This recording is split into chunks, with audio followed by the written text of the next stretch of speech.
When the first person died, we took to the streets with our voices so high, demanding answers on why it was becoming so easy to tolerate crime. The hundreds that followed left us feeling hollow, small and shallow behind the shadows of the guns we didn't know would have killed thousands by tomorrow. This time the pain was something we swallowed, waiting for the final blow with the anticipation of an untouched P&O, cause we didn't know how to mourn for so many on such short notice.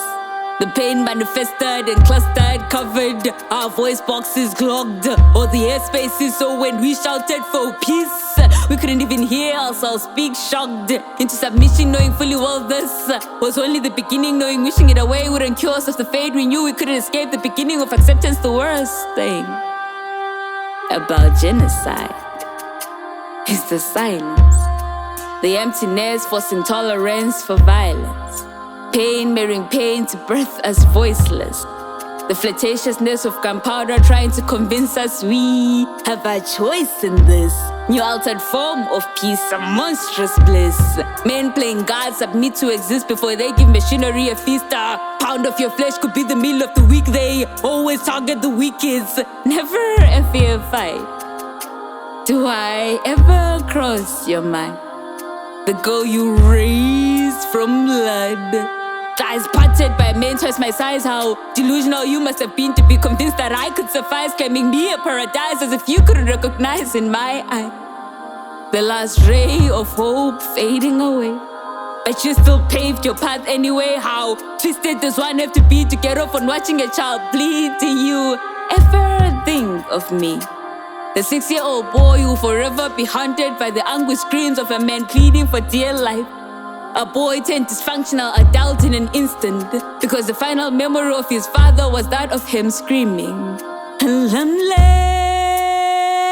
lamle, lamle la nampo beng bula labo.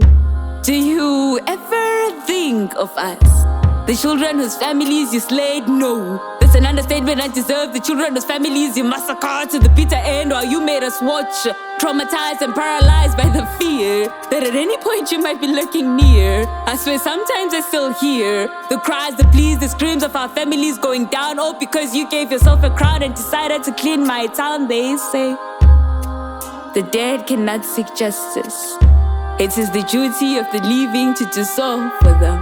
And I've been trying to do the same for my family, giving all of me my only reason to live. But what exactly is justice in their just us system that's got us forgiving, apologies never say?